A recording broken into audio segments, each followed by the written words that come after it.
very welcome on the ESL live stream. Yes, Stu, you're here? Yeah, here and Hello, in colour. you're thirsty? Yeah, all good. That's awesome. How are you doing?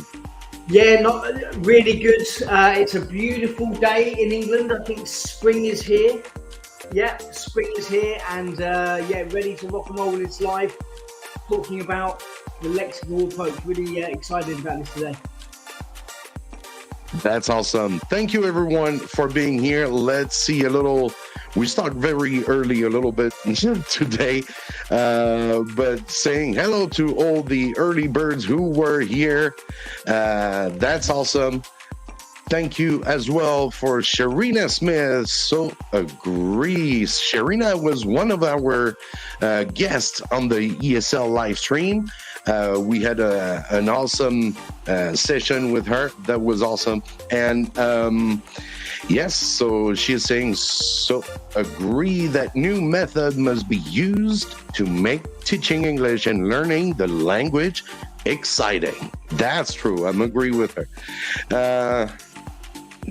Yes, that was me. Like Sharina, looking forward to it. Sorry, Mike. Yeah, just a quick special hello to Sharina, because she's got her own group. She's from South Africa, and she's got a really cool community, and helping teachers kind of getting going and stuff with their careers. She's very, very helpful. So that's Tefl on the go. So she's very, very cool. That's awesome. We're gonna, but very soon, I have a special announcement to give you all. We reached 650K subscribers like yesterday it was, and today is the 120th ESL live stream. So I held a special Q&A, not Q&A, giveaway. It's a giveaway where you can have my free course, Innovative Approaches in ESL Teaching, and as well my ebook. 2 winners can get it, and the rest of the participant can have a 79, almost 80% discount. So feel free to join this giveaway. I'm gonna send the link into the description, so feel free to participate. And yeah, 650. Thank you so much, everyone, for participating. Oops. I'm going to stop that music. All right.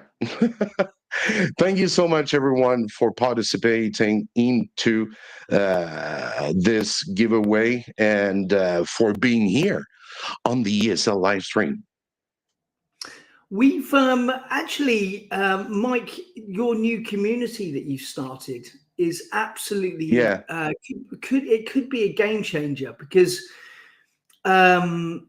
you know, people can go in there. They're asking questions. People are answering. It's a really nice community of really cool people that are teachers, English teachers. It's a growing community, and I'm really happy to be part of that. Thank you, Stu. So without waiting, make her waiting. Erin and Byrne is here with us. So please, let's welcome. And here we go.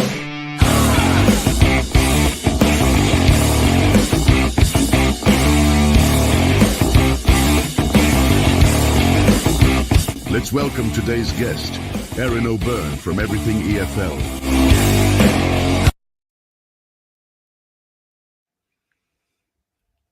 Hi, Erin. Very welcome. Thank you for being with us this morning. Thank you. I love the rock and roll introduction. Brilliant. It's great, isn't it? My favorite cool. as well. Rock and roll, teachers that rocks, they're all on the ESL live stream. Thank you for giving us the honor of your presence on a Saturday early morning. I hope you're doing good. And that would be great if you can introduce yourself to everyone so that we get to know a little bit more to each other. Thank you. Sure, yeah. My name's Erin. I'm English by birth, but I've been living in Ireland for a long time. I've been a teacher for about 20 years, teacher training for about 7. It's a huge passion of mine. I also have a podcast myself, Everything EFL, and I help teachers become better teachers by cutting down their prep time, being more mindful, and just generally trying to make their lives a little bit easier. Because I think as teachers, who's looking out for us? We're always concerned about better lessons for the students. Fine, get that. But who's looking after the teachers? That's my job. That's awesome. so Thank cool. you so much. A big shout out.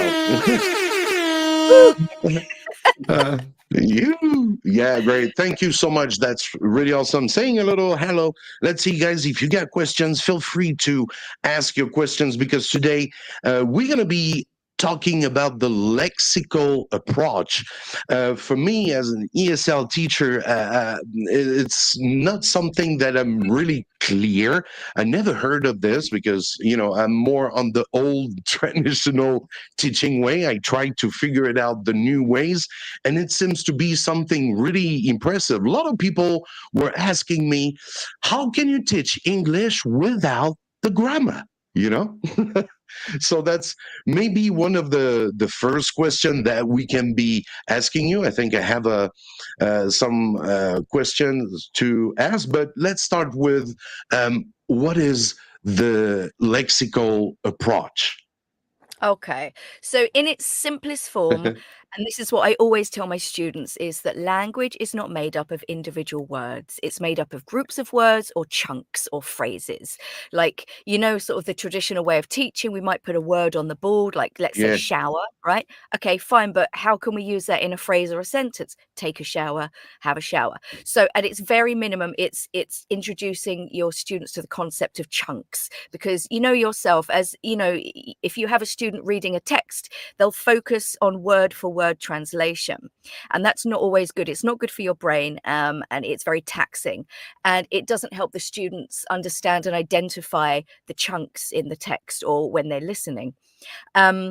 So that's kind of the bare bones of it. And it also puts real world conversational language at the forefront of learning. So it drives communication. So that's kind of the bare bones of it. Do you have any other questions about that? Yeah, so no, it's completely right, Erin. For example, shower. Students learn this word, but how can they use it? How can they, use that productively in a conversation, or speaking to somebody? So by teaching these language chunks and fixed phrases and stuff, it's so useful, right? Yeah, it makes perfect sense to me. And when you explain it to your students, it makes sense to them as well, because I'm a big fan of letting your students in on what you're doing and the reasons you're doing it. And I think they really appreciate that, especially, teens and adults, obviously, more than kids. But, if you just think about the first things you learned in another language, what were they? What's your name? I'm from. You learn chunks. Yeah. And I think by learning chunks as well and being able to use them, it gives students so much confidence that they are actually able to use the language. But, myself and Mike, we lived in China for a long time, and students there, it's very rote learning. They have to learn 50 words a day in the run up to tests. Just have to just learn them by rote learning, but they're unable to use them. When it comes to the chunk, they don't know what to do with it. That's the thing. And I think as teachers, we all have the experience of having students who've learned the language for years, but they can't have a conversation. And it's because they've just been taught lists and lists and lists. And you can see it doesn't do any good. Yeah, absolutely. Oh, Erin, by the way, where are you from in England? Because it sounds like we're like from the same part of England. Oh, I'm from Surrey, Cheam. Oh, sorry. A little Where are bit you of. from? Have you checked out the sun today as well? It's so nice today. I'm from Sussex, so we're neighbours. Not close. Yeah, fairly close. It's very cloudy here. The weather's been Really? absolutely shocking. Where were you in? Where were you in Ireland? North County, Dublin. Oh, But it's been a beautiful. particularly bad spring. Particularly bad. Yeah. Got it. Yeah, cool. Over to you, By Mike. the way, in China, it's very cloudy too. I expect it's not as But cold it's though, getting is warmer. it? Okay. Yes, that's Not true. getting warmer here. So yeah, I got another question, because how did you get interested into the lexical approach? How long have you been, we can say, an expert in the lexical approach? I'm not sure if I'm an expert, but I'm willing to try things. I think, like a lot of people, I had a lot of time during COVID lockdown just sort of do some reading and, you know, do a bit of research. And I just sort of, I mean, I think I'd heard of it, but I started watching some videos and reading some books and interviewing people. And it, like I said, I could just see the sense in it. And for me, it's made my teaching like about less planning and reacting more in the classroom. I'm leaving space in my lesson plans, but it was during lockdown, and I've just been trying little things ever since. And I think another thing to say about the lexical approach is it isn't a complete shift of methodology. It's a change of the way you look at language, and you can implement little things into your lesson. So when you were talking about how can you teach grammar, what did you say? How can you teach? What did you say at the beginning? I say, how can you like, teach English without using grammar? Yeah. So it's not about that. You're not abandoning grammar. You're not abandoning the rules. You're just doing it in a more lexical way, using institutionalized phrases and really common chunks that we would hear, see, and use all the time. So I'll give you an example. Something popped up in my intermediate class, and it was, what's the weather like, or something like that, or you don't know what it's like too. Yeah. So what's blank like? Lovely little chunk. So what we did was we looked at the real world possibilities. What's the weather like? What was your holiday like? Tell me about your best friend. What's he like? So you're taking like a structure. It could be a tense. It could be anything at all, any little structure, and you're showing real world examples of it. And that's what you're focusing on, rather than random examples of sentences that you're never ever going to use. So that's kind of how you approach grammar lexically. You've just said something right there, Erin. You know, something popped up. That's a perfect example of using for the lexical approach, because we could teach the word popped. You know how to use that, but something popped up. Yeah. Oh, I was talking to this person the other day, and her name popped up. Yeah. You know, popped up. So you know, rather than just teaching pop by itself, it collocates with up, right? You know, I was talking to John the other day, and the subject of, you know, this popped up. Yeah. I've run out of sugar. Yeah. I better go down the shop. Oh, we've run out of petrol. We better stop in at the garage. Oh, we've run out of, you know, we've run out of pasta. We can't cook spaghetti tonight. We've run out of. So rather than teaching, you know, run or out, these words completely mean something else when they're separated, but when they're together as a chunk, they mean something, right? And that's what we're teaching in the lexical approach.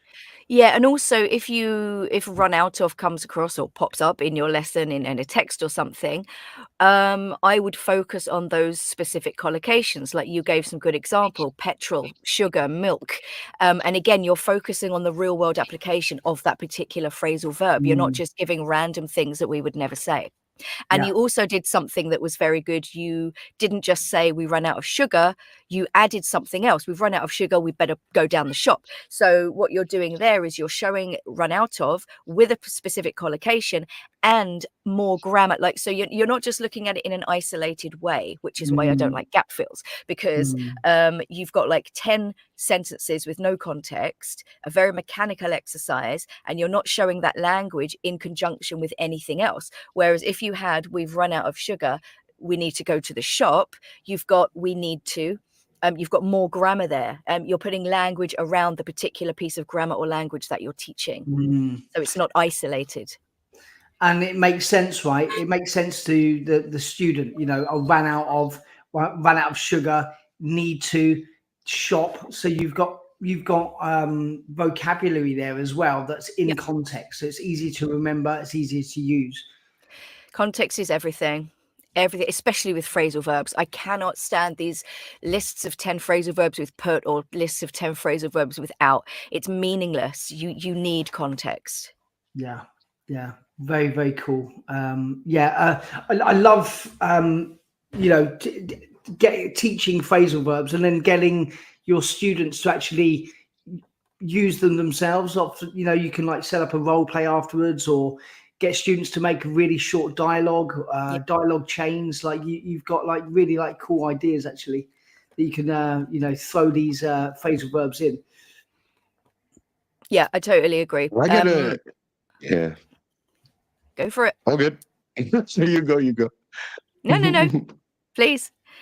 No, I was about to ask you, you know, many teachers might be wondering, why do students struggle with fluency when learning grammar first?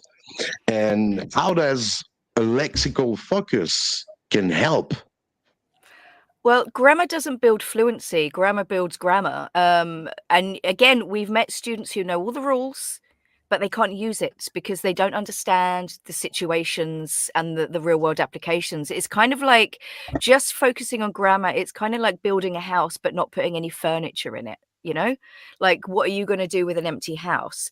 So, and also, again, going back to the bad examples that they get, and the kind of the gap fill thing. And we generally tend to go from gap fill to production without giving our students time to process the language and understand it fully. And just because they've done a gap fill and managed to produce an isolated sentence, it doesn't mean they understand it fully, and it doesn't mean they've processed the information.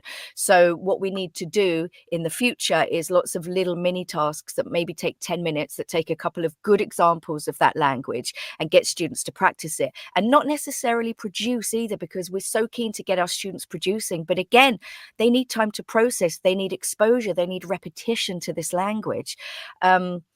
So it's a process, and if we have a curriculum and we're ticking boxes and we have to go to the next thing, we're not giving our students time to process the language and experience enough examples of it for it to process and go into their long-term memory.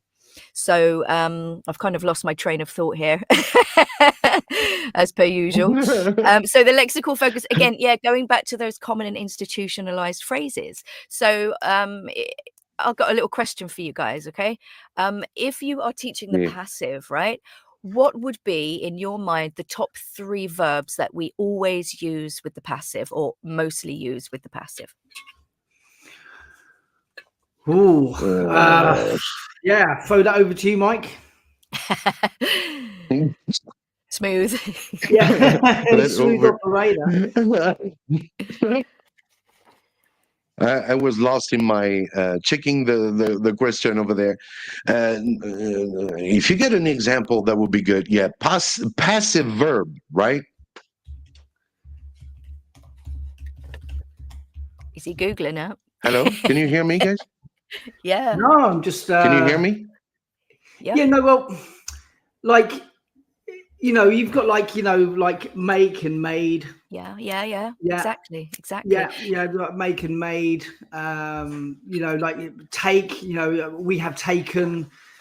You know, so yeah, and it's tricky. It's tricky for Be or get, maybe. To use it, right? Yeah, but like, this is the reason I'm asking you, is because I want every teacher, when they're teaching grammar, to stop and think, right? what do we need to teach Yeah. our students? What are they going to see, hear, use, read on a daily basis? And why, oh, why, when I go on Google and I Google passive examples, I'm getting ridiculous sentences coming up like John was bitten by the snake, or the file has been moved. When are you ever going to say these things?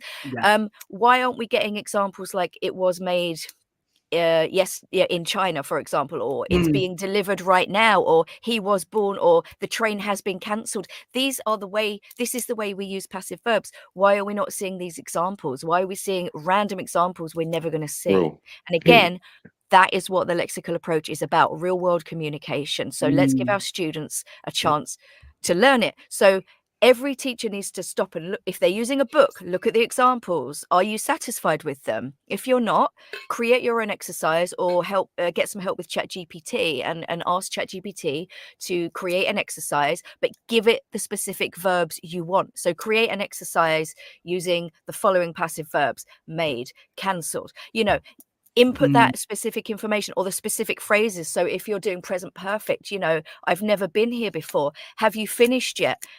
It's the most amazing place I've ever been. Input those specific phrases and get ChatGPT to create an exercise that includes all of the phrases students will need. That's such a Great. That's cool use of AI. good idea. True. Yeah. And that's the way I use it And mostly, can you is give to us? create exercises like that. I guess some teacher would be wondering how to use that. How to, do you get some simple little low prep activities that teachers can use to introduce the lexical approach in their classroom? So many. That's the question up there. Maybe. Yeah. It's not always easy to. Yeah. Okay. No, I think Okay. that was number 5. Yeah. Okay. So, a really easy one, low level, right? Classroom chunks. So when we think about classroom language, we often think about teacher student, I forgot my homework. Can I go to the toilet? But how about the chunks that students need to communicate with each other? So I had a beginner class, right? And I will teach them, have you finished? Shall we check together? And I'm not doing a grammar lesson. We're not talking about the present perfect or modal verbs. They understand what that means, and that's enough. That's a chunk, right? And then when they finally and something like, how long have you been here? Because when I had the class for the first time, that was, they all tried to say, I hear Dublin 3 weeks, right? So, okay, I've been here 3 weeks. Let's introduce the question. How long have you been here?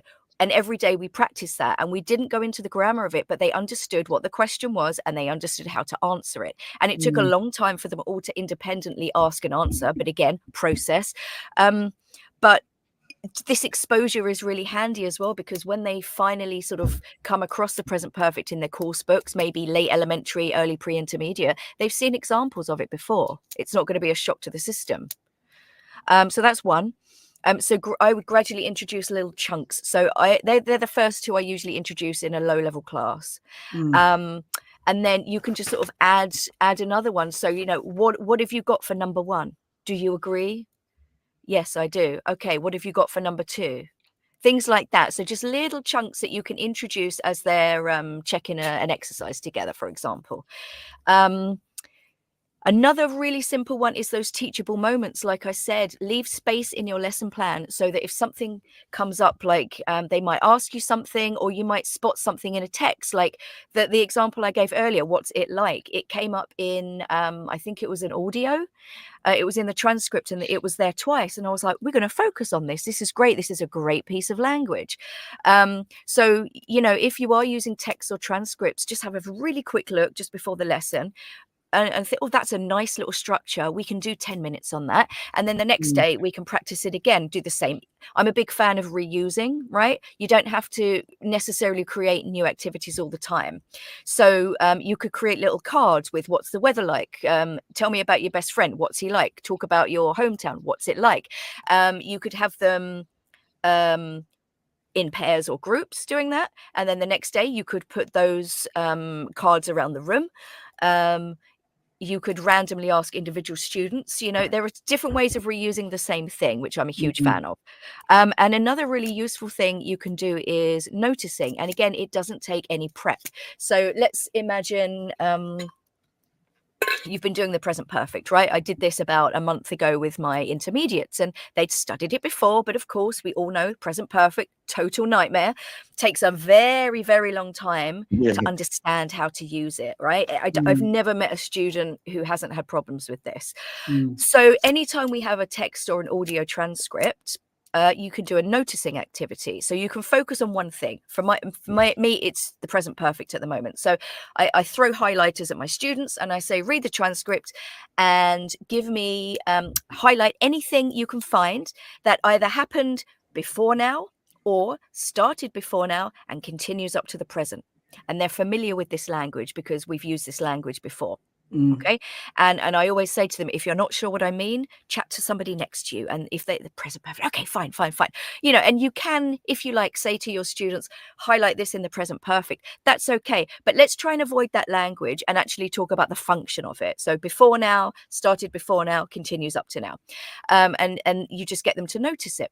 Or you could do something really random, like highlight all the ing verbs. Why is this ing? Right? If they're high level, you could just get them to answer. If they're slightly lower level, put the options on the board. Is it because it's at the beginning of the sentence and it's functioning as a subject? Is it because it comes after a preposition? Or is it some kind of continuous tense?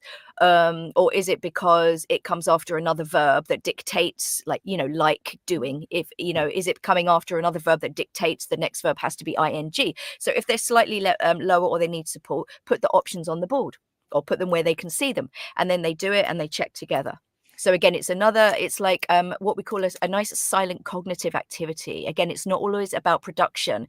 Giving them examples of it and exploring them and allowing that cognitive process to happen is a really important part of learning. And I think it's something that we very often neglect. We go from gap fill to production, and then the next exercise is production again.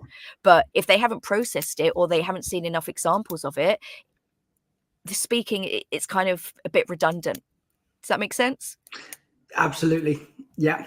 And I love the idea of like using all of the space in your classroom. So, like putting stuff on the wall. Yeah. Getting students to walk around, get up out of their seat, walk around, look at language on the wall. A little bit of paper and blue tack goes a long way in the TEFL classroom. Oh man, that's the basis of my entire methodology is pieces of paper and blue tack. Yeah. I have a stack of I take any scrap paper from the staff room because, trees, and I cut A4 paper into 8 pieces, and I have a stack of pieces of paper in my pencil tin at all times because you never know. It's crucial. Know. Paper and blue tack is, it's the cornerstone of the TEFL classroom. Get writing down phrases, getting students to write stuff down, sticking up themselves, walking around, sharing ideas, taking it off the wall, putting it back in a different place. It's very, very cool. And what I used to do as well with fixed phrases, and I used to put them on the wall, get the students to walk around. And I'll be bouncing around and helping out, lending support and explanations, and then students could take one down that they were interested in. So it's personalizing the learning. Students are interested in this phrase. Okay, they choose it, they take it down, and then have to make like a skit out of it, or a small dialogue. That's it. And then they can present that to the class. And I love it. Love teaching. It's great. Yeah. That's the beauty of the job is there's always something new to learn. And as long as you are willing to take a chance, you can try literally anything. Yeah. Anything. Yeah. And not be afraid if it goes wrong. That's it. We've all had lessons that have bombed. Yeah. So what? Get over it. Reflect. Move on. That's it. Yeah. It's like life. That's you life. got to give it a try. There's always a first time. And when you try new stuff. Yeah. Teachers are brilliant at putting pressure on themselves and beating themselves up when the lesson hasn't gone well. And we spend so long trying to prepare these outstanding lessons. And I'm like, What's wrong with a Yeah. good lesson? What's wrong with a great lesson? What's wrong with that? What's wrong with a decent quality lesson? You can't blow your students' minds in every lesson. I mean, I have lots of little mantras I say, like language isn't made of individual words, everything's a process. And my other one is, this ain't Hollywood. Do you know what I mean? It's not, you're not going to go in and inspire a whole group of people to become better people. And you're there to teach the language. You can do it in a good way. You can do it in an effective way. But why are you trying to reach this level of perfection? I don't understand it. And when you let go of that as a teacher, things suddenly become a little bit easier and clearer. Absolutely. Yeah. Like you say, and Right. you're never going to have like the perfect class every time. No. It's okay. And student, Never. like if you've got a really good rapport with your students as well, they get it as well, right? That's far more important. Far more important. Yeah. Confidence before content. You can have the best lesson plan in the world, but if your students aren't into it for whatever reason, or they don't trust you, it's all about trust. If they don't trust you, learning will not happen in a natural, organic way. So again, I always advise my teachers to put down the book and get to know your students first. Then you can teach them. Exactly. True. I completely agree with that one. Yeah. The report. We say a rapport in French, rapport. Oui, Because c'est vrai. you can speak French too, right? Nice. Un truc. Enchanté. Merci. C'est un grand plaisir pour moi. Oh, moi aussi. Okay, that's it. That's the limit of my French now. Both of you blow me away. I'm going to start embarrassing myself. Still down better the than road. Stu. Get out while the going's good. Still better than Stu. Yeah. I haven't learned any French since I was like doing GCSE, which is a long time ago. Oh, but I bet you're great at ordering a baguette and asking for directions. Oh, I'm the best at ordering a baguette. Yeah. That's awesome. Great. Yeah. So yeah, the rapport is very important with the students. More, I always try to make, like, we're not going to say friends, but just some little questions you can ask in the class when they're coming. I love to do that. Before I would stand at the entrance of my classroom and then welcome them and say, "Hey, good morning." I look at their face, and when they look tired or when they're super happy, I'm gonna be, "Hey, what's up? You look so happy today." Or, just even if something they don't feel good, I say, "What's wrong with you today? You don't look good. Are you sick or stuff?" Caring, be a human being. That's what I always say to other teachers. You are not. Just don't be too much, authority in here. I'm the teacher. You listen, and I say what you got to do.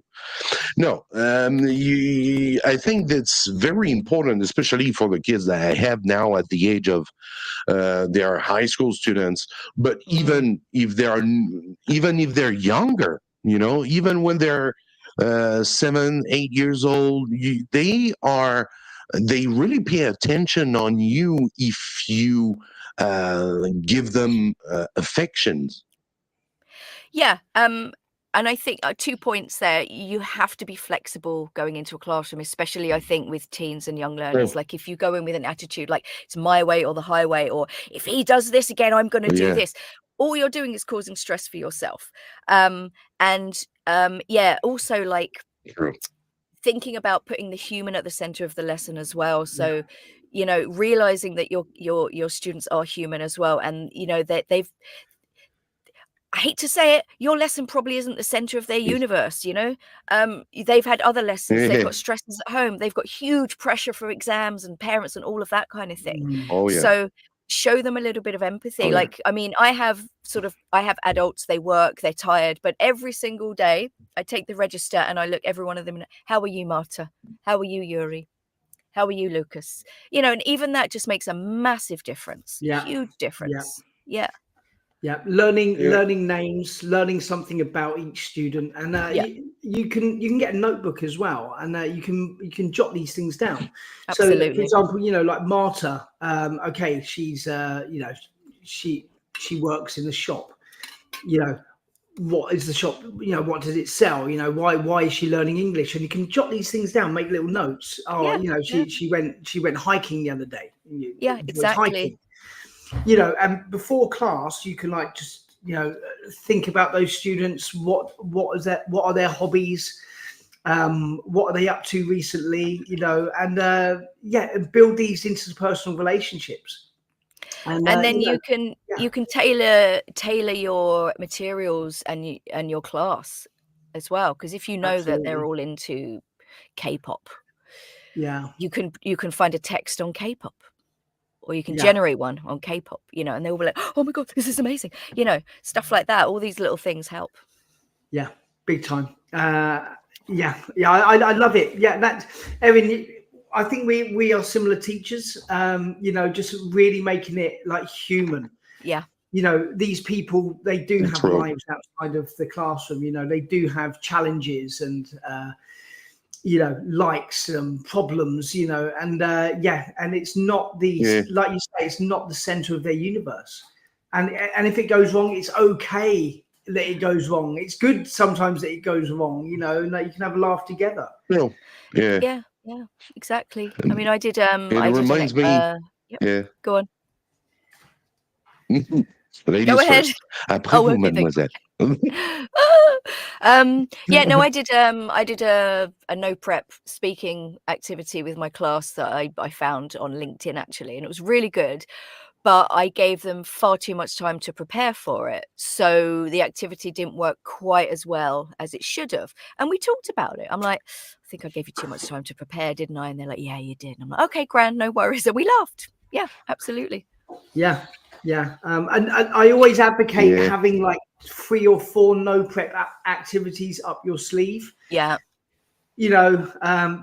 The lesson isn't going right, the energy, you're going in the wrong direction, you've got like 10 more minutes or 15 more minutes that or something goes wrong, and you've got these no prep activities that you can fall back on that will work every time. And I find that if you relax and prep a little bit less and react more as well, your creativity flows more because you're a little bit more relaxed. You're not quite as worried about everything, planning everything down to the last minute and getting through everything, because generally we over prep and we start rushing. Whereas if you under prepare, you leave space. And when you leave space, that means you leave space in your mind. And like we had 15 minutes left at the end of the class. I think it was on Thursday. And I just like, oh, I have an idea. And it just popped into my head. And that wouldn't have happened if I'd been like, oh my God, we have to get through all of this material, Yeah. And also, me too. and talking about, quickly going back to like these interpersonal relationships at the start of term, you've got a certain amount of work to get through in a semester or a term. Take your time, first one, the first lesson, the first 2 lessons, the first 3 lessons, get to know your students. You can catch up. You can skip things that aren't, it's okay. Just get to know your students, build those interpersonal connections, build the trust. And, because they're studying a language that lends itself beautifully to getting to know your students, like and I'm a big fan of like mindful activities and confidence building activities. And you can do all of this in English. So they're still learning. They're just not like, you're just not ticking the boxes of reported speech in the course book that's pointless anyway. Like I've got a big thing about reported speech. I honestly, if I look at things in the class and I think that doesn't have, you're teaching children shapes.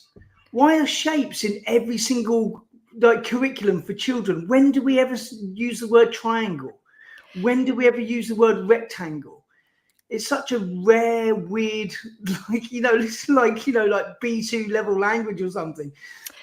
I imagine it's because you can have a picture and a word and you can match them really easily.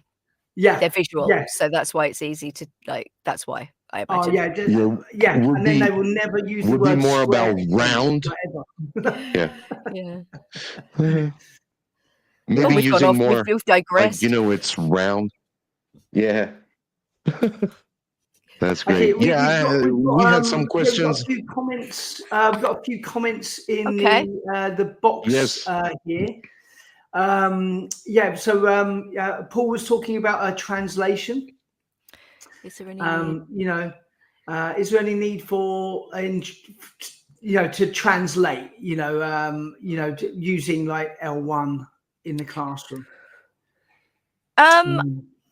I mean, if it's absolutely necessary, I don't see what's wrong with it. Yeah. A lot of people, you get these teachers who are like, you can't say anything in your L1, but why not? If it's just a couple of things that will just move the lesson on a little bit quickly, because the last thing you want to do is kind of let that pace drop, because you start stressing them because you're looking at the time. Students, the faster students get a bit bored, they'll get a bit frustrated, and the slower students are like, I don't understand this. Yeah. So if you can use it just a little bit every now and then, why the hell not?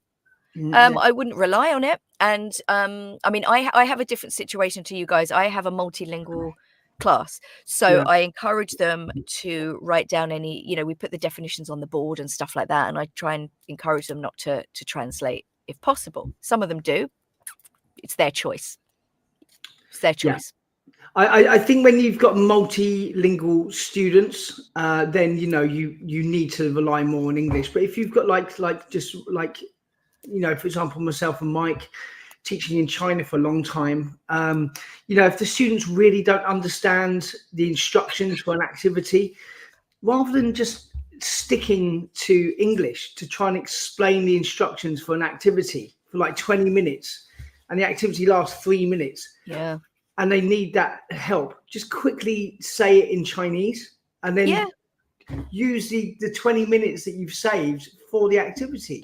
Yeah. Or do both, Yeah. Do a little translation sandwich. Yeah, true. When I was doing my teacher training, I did my teacher training in Hove, in the south of England, and they were saying never ever use English. Oh, sorry, never ever use always use English. Basically, never use the L1. And okay, and I've gone out to be a teacher, and really quickly that is just nonsense. Yeah, I got a lot of things to say about the CELTA that we're not going to talk about here, but I think it needs updating seriously. Big time. Yeah. Big time. Yeah. Yeah, I got another question from Abitasem, who was asking earlier. Yesterday, I taught my kids the lesson of food, and I used the verbs like and dislike to name and identify healthy and unhealthy food. Am I correct? She was asking. I think it's more natural to say I don't like. Personally, True. We don't really use dislike that much, so don't like would be better. And also it shows an example of the negative auxiliary, which I think is always handy, because the more examples you can give of that in the present simple, the better, because it's the only tense I think that doesn't have an auxiliary. You use authentic language, Ibtisam. Ibtisam's one of my students, one of my trainees on the course. She's cool. I really have a lot of time for Ibtisam. Very, very cool. Like, dislike, like, I don't like. We never use dislike. Not really. Very much. I don't like tomatoes. I don't like mushrooms. Me neither. Yeah, I like tomatoes. Oh man, that's so fun. The language. That's why language is awesome. Being a language teacher, believe me, it's really, really rewarding too.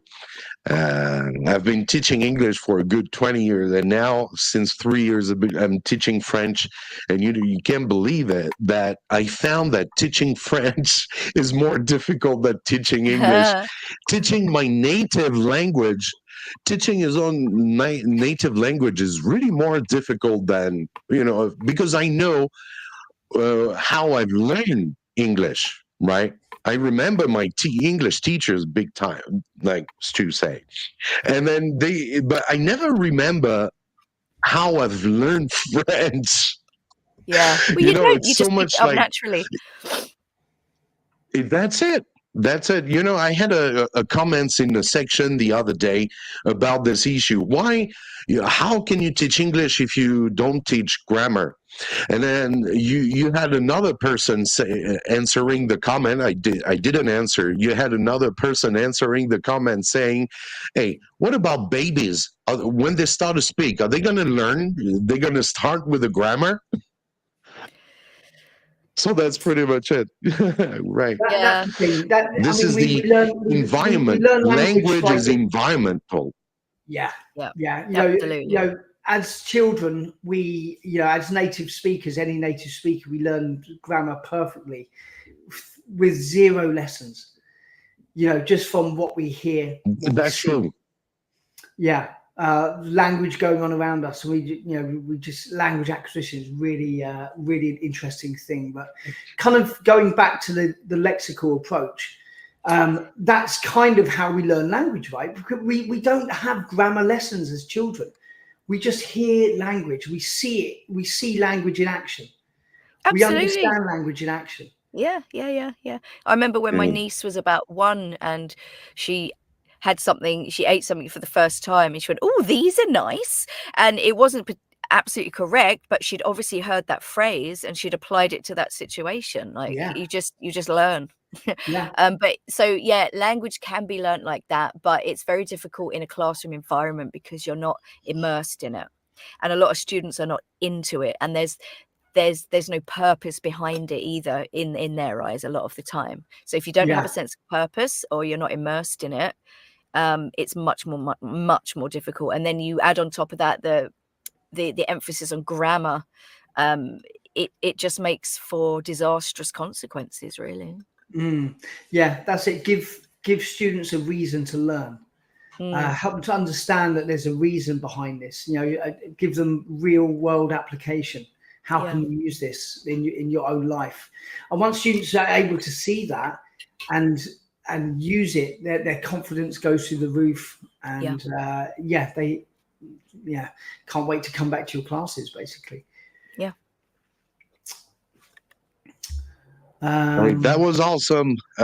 Awesome little talk. Anything you add? I think is going to be we're going to be close to the end. If you guys have Oh, questions in the chat, feel free to go on asking. Yeah, time flies, huh? Quite really it fast. I does. wanted to ask Erin as well. I Yeah, wanted to go for it. ask you. So,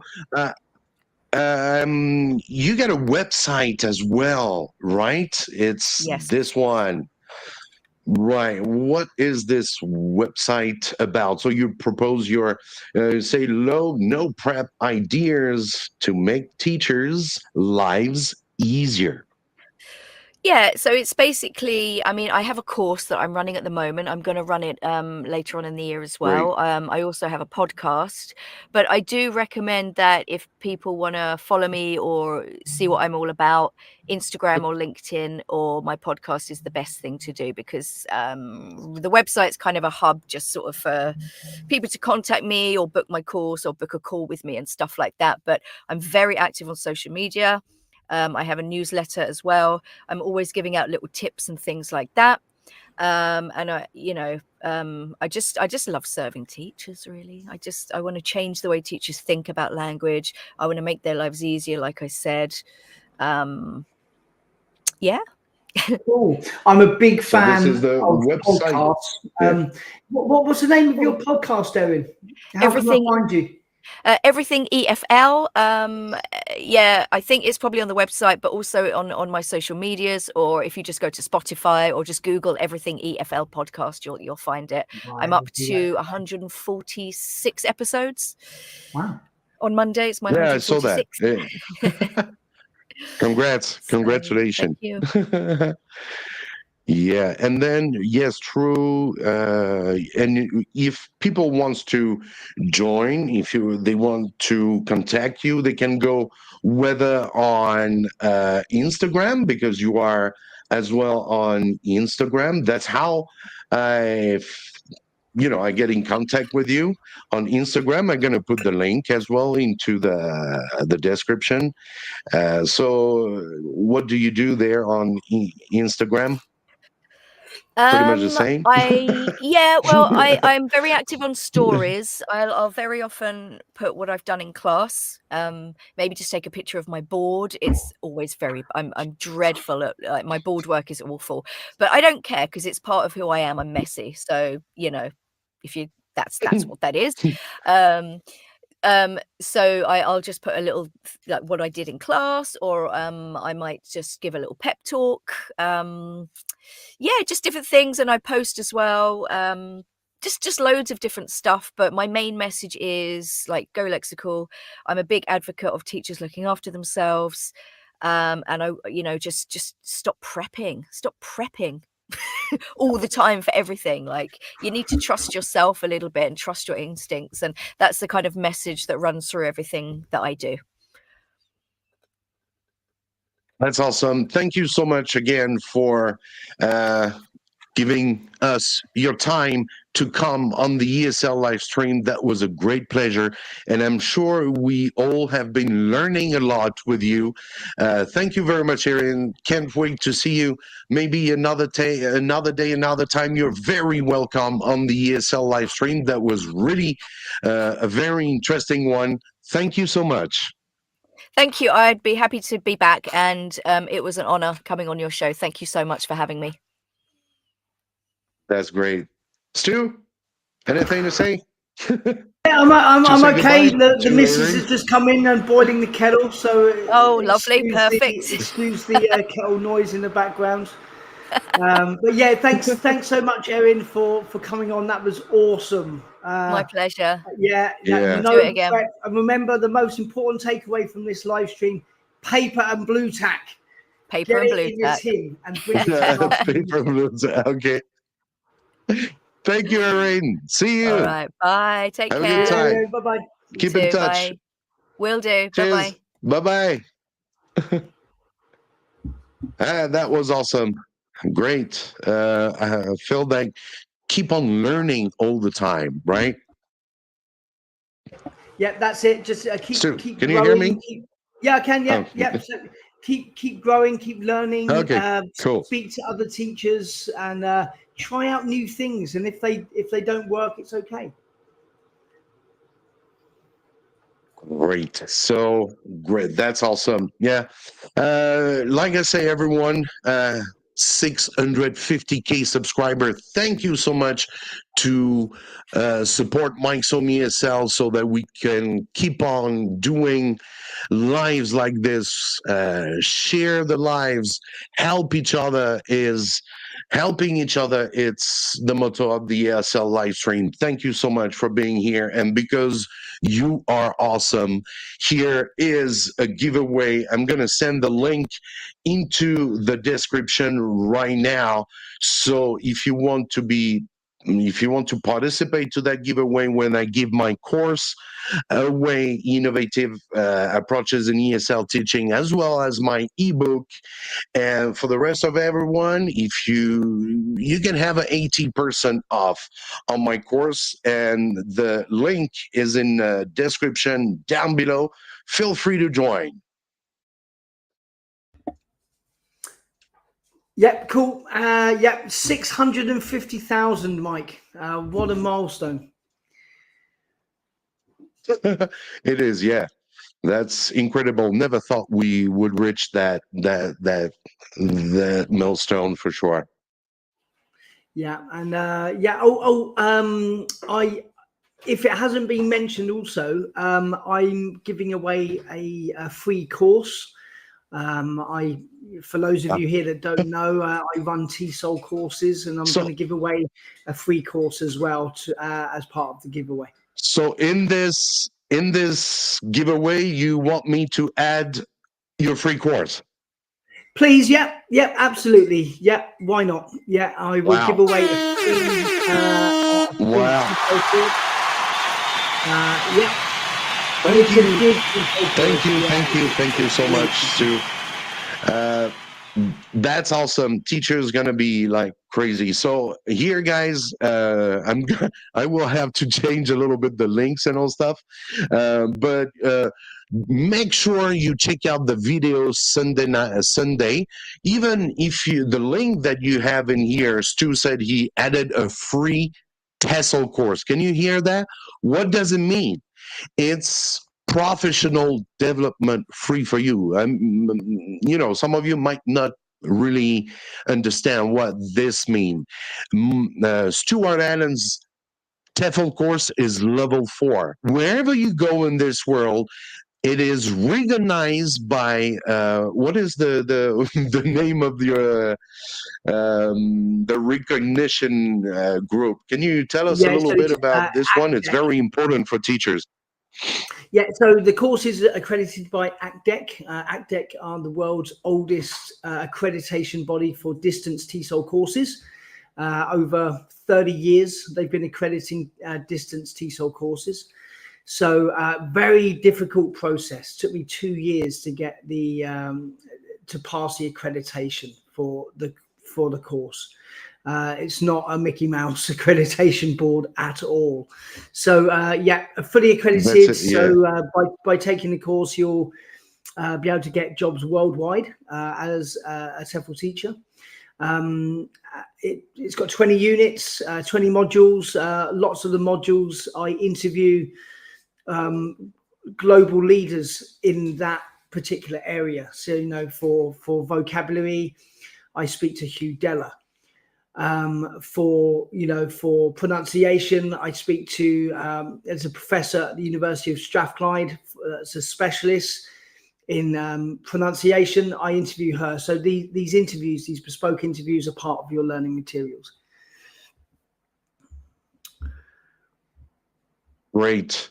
So, guys, go right to the description down below. I've seen, yeah, that's great. Was saying, Ibtisam, yeah, feel free to go into the link. You will see, I will advertise as well. Don't worry. Everyone is going to have the chance to have a very, very high qualified diploma from Stuart Allen. I know that he's been working on it for quite long.